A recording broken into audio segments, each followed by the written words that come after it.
भाजपा नेता गौरव तिवारी की hoarding viral.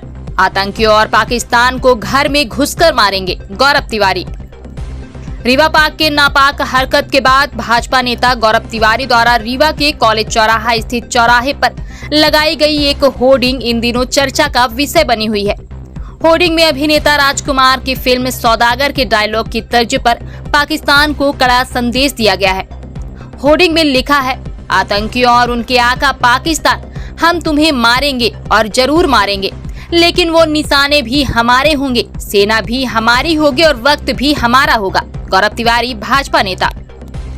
दरअसल हाल ही में श्रीनगर के पहलगांव में आतंकियों ने निर्दोष पर्यटकों की हत्या कर दी थी, जिसके 14 दिन बाद भारत सरकार ने पाकिस्तान में स्थित लगभग 9 आतंकी ठिकानों पर हमला किया। इस कार्रवाई के बाद से भाजपा नेताओं सहित देश भर के लोग पाकिस्तान के खिलाफ अपनी प्रतिक्रिया व्यक्त कर रहे हैं। गौरव तिवारी ने अपने चिरपरिचित अंदाज में होर्डिंग के माध्यम से जनता तक अपना संदेश पहुंचाया है। उनकी यह होर्डिंग सोशल मीडिया पर भी जमकर वायरल हो रही है और लोग इस पर अपनी प्रतिक्रियाएं दे रहे हैं।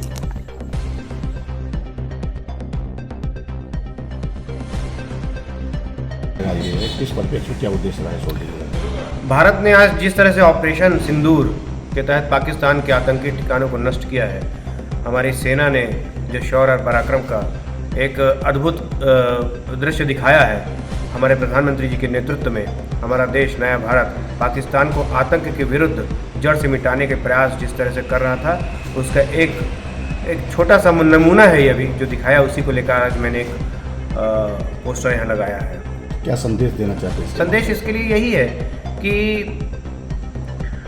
पाकिस्तान जिस तरह से लगातार आतंकी घटनाएं करता आ रहा है, आतंकियों को पनाह देता आ रहा है और यूएन में जिस तरह से गलत बयानबाजी करता है और गलत आरोप भारत पर पड़ता है, और अभी जिस तरह से घटनाएं हुई हैं कश्मीर में, वो कायराना हरकतें बंद कर दे। आतंकियों के जो उनके ठिकाने हैं जहां से आतंकी बनते हैं उनको हटा दे, और हटाएगा नहीं तो जिस तरह से ऑपरेशन सिंदूर के तहत प्रधानमंत्री मोदी जी के नेतृत्व में हमारी सेनाओं ने नष्ट किया है, आगे चलकर मूल समेत आतंकियों को वहां से नष्ट कर दिया जाएगा।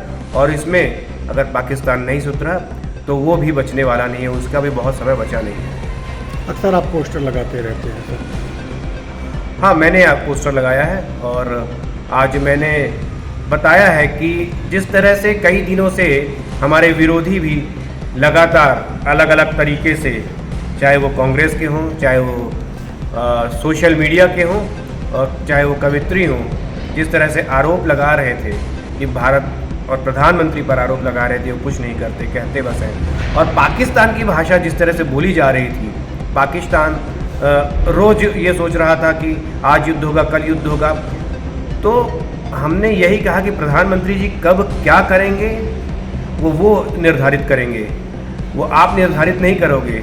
तो वो जो राजकुमार का जो एक डायलॉग था कि वक्त भी हमारा होगा, गोली भी हमारी होगी, उसी के तरीके से कि हमारे प्रधानमंत्री जी ने भी बताया कि हम ही मारेंगे, समय भी हमारा होगा, आतंकियों के निशाने भी हमारे होंगे, उसको लेकर एक मैंने वो बताया है कि आप कुछ भी करते रहिए, प्रधानमंत्री जी की देशभक्ति पर उंगली उठाना ये गलत है। प्रधानमंत्री जी देश के लिए जीते हैं, देश के लिए मरते हैं, और उसी के तारतम्य में जिस तरह से ये आगे घटनाएं आगे बढ़ी हैं, ये आगे चलकर और बड़ा रूप ले सकती हैं अगर ये चीज़ें आतंकियों को पनाह देंगे। पाकिस्तान ने नहीं रोका, पूरा विश्व संविदा है, बड़े देश सब भारत के साथ है, भारत के पीछे हैं आतंकियों को नष्ट करने के लिए। आतंकी की घटनाएं जिस तरह से भारत झेल रहा है, जिस तरह से प्रताड़ित किया जा रहा है भारत को आतंकियों द्वारा, उसे रोकने के लिए पूरा देश, पूरा विश्व भारत के साथ आज खड़ा है, मोदी जी के साथ आज खड़ा है।